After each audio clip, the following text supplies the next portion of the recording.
दोस्तों दूसरे one day match में मिली पाकिस्तान टीम को तारीख की इबरतनाक शिकस्त और इस शिकस्त के बाद मैदान में आ गए माइक होसन। जी हां दोस्तों, कोच को ये यहाँ पर आना पड़ा और कोच ने पाकिस्तान टीम की प्लेइंग 11 हिला कर रख दी है। जी हां दोस्तों, बड़ी तब्दीलियां कर दी हैं तीसरे और आखिरी मैच के लिए। बेशक यहाँ पर बिगड़ा कुछ भी नहीं है, लेकिन यहाँ पर बात जो है वो ये है कि भाई साहब आखिरी फाइनल मैच है, जो जीतेगा वो सिकंदर बन जाएगा, सीरीज अपने नाम कर लेगा। और इस मैच के लिए यहाँ पर टाइम टेबल शेड्यूल भी आप लोगों के साथ शेयर करते हैं। बारिश की वजह से इस मैच का भी टाइम टेबल शेड्यूल तब्दील हो चुका है और मेरे ख्याल के मुताबिक यहाँ पर वेस्ट इंडीज़ वालों ने कोई अच्छा डिसीजन ले लिया कि बारिश की वजह से टाइम ही तब्दील कर दिया और मेरे ख्याल के मुताबिक बेस्ट किया है। आइए जानते हैं कि ये कितने बजे कब कितने बजे मैच स्टार्ट होगा, वेदर की क्या अपडेट रहने वाली है और यहाँ पर माइक होसन ने किन किन खिलाड़ियों की यहाँ पर यानी कि छुट्टी करा दिया और किन के एंट्री करा दिया, वो भी इसी वीडियो में आप लोगों के साथ शेयर करते हैं। तो सबसे पहले वीडियो को कर दीजिए लाइक, चैनल पर अगर आप फर्स्ट टाइम है तो चैनल को भी सब्सक्राइब कीजिए। अब आप लोगों ने नीचे कमेंट सेक्शन में ज़रूर बताना है कि भाईजान आप लोगों के मुताबिक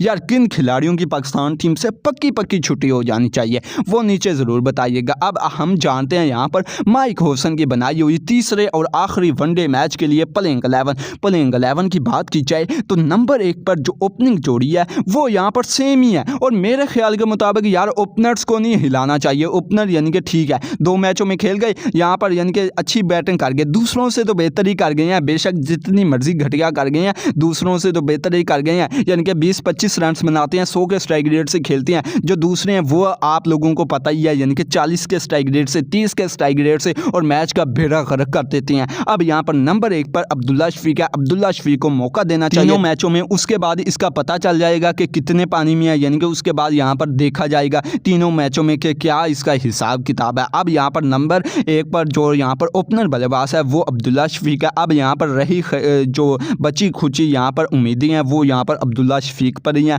हमारी उम्मीदें तो दूसरे बैट्समैनों से यहाँ पर उठ चुकी हैं। बेशक अब्दुल्ला शफीक भी यहाँ पर आप लोगों के सामने है, इसके परफॉर्मेंस भी घटिया तरीन है, लेकिन अब देखते हैं क्या करेंगे। उसके बाद नंबर 2 की बात की जाए तो यहाँ पर साइम अयूब है। अब साइम अयूब भाई साहब ने पिछले मैच में 23 रन बनाए हैं, लेकिन जो विकेट दी है वो यार बहुत ही ज़्यादा अफसोस वाली बात है। ये हर बार इसी तरह आउट हो रहा है, यानी कि एज पर आउट हो रहा है और एक ही बॉलर से हो रहा है और एक ही कंडीशन से हो रहा है। यार बहुत ही ज़्यादा यार गमगीन बात है कि भाई साहब आप सोचो और अपनी हिकमत अमली इस चीज़ के खिलाफ तैयार करो, वरना आपको आता है कोई भी बॉलर एक ही यहाँ पर नज़रिए से आउट कर जाता है। अब ओपनर ये रहने वाली हैं। नंबर 3 की बात की जाए तो नंबर 3 पर आप एक बार फिर से बाबर आजम को देखेंगे। अब बाबर आजम क्या करता है वो तो मुझे नहीं पता, लेकिन बाबर आजम के बारे में ये मैं बताना चाहूँगा कि बाबर को परफॉर्म करना पड़ेगा तीसरे मैच में। अगर परफॉर्म नहीं करेगा, ये T20 पर यानी कि नज़रें जमा कर बैठा है। मुझे तो ऐसे लगता है जो हिसाब चल रहा है तो साहबजादा फरहान इसकी जगह ले जाएगा, क्योंकि भाई साहब जो हिसाब चल रहा है इसकी तो वनडे टीम में नहीं जगह बनती। अब कुछ लोग नाराज़ होंगे, ये क्या बोल रहे हो अब बाबर के अगेंस्ट हो। भाई साहब मैं किसी के अगेंस्ट नहीं, मैं सिर्फ और सिर्फ पाकिस्तान के साथ हूँ।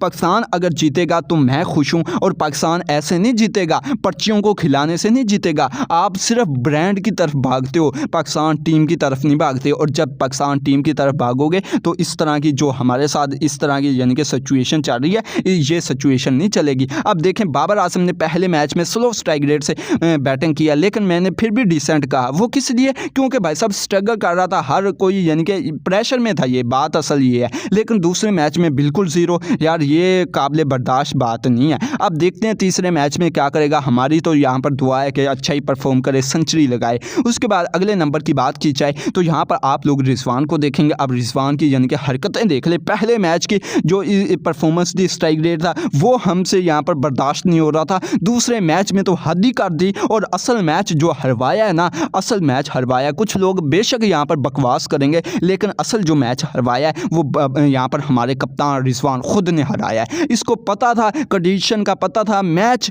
में जब बारिश हुई है उसके बाद भी इसी ने स्ट्राइक रेट संभाला है, लेकिन जो ये स्ट्राइक रेट था इसका वो घटिया तरीन और नाकस तरीन था। 35 के स्ट्राइक रेट से और 38 बॉलों पर 16 रन बनाकर गया। जब कप्तान इस तरह का परफॉर्म करेगा तो दूसरे यार क्या करेंगे। अब रिजवान यहाँ है। उसके बाद अगले नंबर की बात की जाए तो यहाँ पर हसन नवाज है और अगर किसी बंदे को यहाँ पर 10 में से 10 नंबर दिए जाने चाहिए वो सिर्फ और सिर्फ हसन नवाज है। हसन नवाज परफॉर्म कर रहा है और अपने दम पर कर रहा है। अब यहाँ पर हसन नवाज है। उसके बाद अगले नंबर की बात की जाए तो यहाँ पर हुसैन तलत है। बेशक हम सब ने यहाँ पर क्रिटिसाइज़ किया है, पर्ची का है, बुरा भला बोला है, लेकिन यार हुसैन तलत ने दिल जीत लिया है जिस तरीके से परफॉर्म कर रहा है। पहले मैच में मैच विनिंग पारी खेली, 41 रन बनाए, 116 के स्ट्राइक रेट से, 1 छक्का लगाया, 4 चौके लगाए। दूसरे मैच में 31 रन बनाए 100 के स्ट्राइक रेट से, और वहां पर खेल कर गया जहां पर आपके टॉप के बल्लेबाज यानी कि टांगे उठा उठा कर यानी कि बॉल्स खा रहे थे मुंह पर। उस वक्त इसने इतना अच्छा परफॉर्म किया है। बेशक जब किसी खिलाड़ी को क्रिटिसाइज करना होगा तब करेंगे, जब अप्रिशिएट करना होगा तब अप्रिशिएट भी करेंगे। अब बाबर आजम परफॉर्म कर रहे तो हम यहाँ पर तारीफें करेंगे, लेकिन बाबर का यहाँ पर क्या कर सकते हैं। अब यहाँ पर हुसैन तलत है। उसके बाद अगले नंबर की बात तो यहाँ पर मोहम्मद नवाज है। अब नवाज को करना चाहिए या नहीं करना चाहिए मुझे नहीं पता, लेकिन कर लिया है। अब नवाज ने बॉलिंग अच्छी की है, लेकिन बैटिंग में इसने घटिया तरीन परफॉर्मेंस दिया। घटिया से मुराद 24 बॉलों पर 5 रन बनाकर गया। आगे आप खुद यार समझदार हो, आपको पता होगा ये कितनी अच्छी बैटिंग है, कितनी बुरी बैटिंग है। अब यहाँ पर नवाज है। फिर अगले नंबर की बात की जाए तो यहाँ पर आप लोग पाकिस्तान टीम के अंदर देखेंगे, जी हाँ दोस्तों, यहाँ पर शामिल कर लिया गया है नसीम शाह को। अब नसीम शाह को पता नहीं किस लिए लेकर आए हैं, लेकर आ गए हैं। नसीम शाह को किसकी जगह लेकर आए? हमारे प्रीमियम फास्ट बॉलर की जगह, शाहीन अफरीदी की जगह। और मेरे ख्याल के मुताबिक ये अच्छा डिसीजन लिया या बुरा मुझे नहीं पता, लेकिन मुझे इतना लगता है यार सेम ही है, दोनों भाई हैं, यानी कि ऊपर नीचे या 19-20 का ही फ़र्क है। अब देखते हैं यहाँ पर क्या करेगा, लेकिन जो दूसरे मैच में परफॉर्मेंस दिया शाहीन ने वो काबिल बर्दाश्त नहीं है यार, बहुत ज़्यादा रन दिए और विकेट भी नहीं ले पाया। फिर अगले नंबर की बात की जाए तो यहाँ पर आप लोग पाकिस्तान टीम के अंदर आगा सलमान को देखेंगे। मेरे ख्याल के मुताबिक यार इसको कप्तानी दे रखी है, इसकी तो टीम में जगह नहीं बनती जिस तरीके से ये टीम के अंदर इस वक्त परफॉर्म कर रहा है। और इस भाई साहब ने यहाँ पर 18 बॉलों पर 9 रन बनाए हैं और 3 ओवरों में 33 रन दे दिए। यार असल मैच ही यहाँ से निकला है, यानी कि दोनों कप्तानों यानी कि कप्तान और नाइब कप्तान ने मैच निकाला है। बाबर का तो यहाँ पर कसूर ही नहीं, वो चलो दूसरों को मौका तो दे गया कि भाई साहब आप खेल लो, मेरा काम नहीं है, यानी कि हाथ खड़े कर गया। लेकिन इन भाई साहबों ने तो यहाँ पर दूसरों को भी नहीं मौका दिया और ख़ुद भी यहाँ पर टांग अड़ा कर खड़े रहे हैं, यानी कि ना खेला है ना खेलने दिया है। अब यहाँ पर आगा सलमान है। उसके बाद अगले नंबर की बात की जाए तो यहाँ पर इब्रार अहमद है। इब्रार अहमद की गुड्डी चढ़ गई है भाई साहब, जिस तरीके से उसने परफॉर्म किया है। और यहाँ पर सुफियान मुकीम का पत्ता इन लोगों ने काट दिया है, जिस तरीके से वो बेचारा पानी पिलाता फिर रहा है। उसके बाद अगले नंबर की बात की जाए तो यहाँ पर हसन अली है। हसन अली तो इस वक्त बादशाह बना हुआ है, क्योंकि भाई साहब उसका हर जगह तो यानी कि आप कह सकते हैं कि इंटरफेस है, वो हर बंदे के साथ खुश रहता है और ख़ासकर यानी कि कह सकते हैं कि परफॉर्म भी कर गया। अब हसन अली को नहीं निकाल सकते थे इस मैच के लिए। यहाँ पर हसन अली है, ये पाकिस्तान टीम के प्लेइंग 11 है, जो कि मैंने आप लोगों के साथ शेयर कर दी।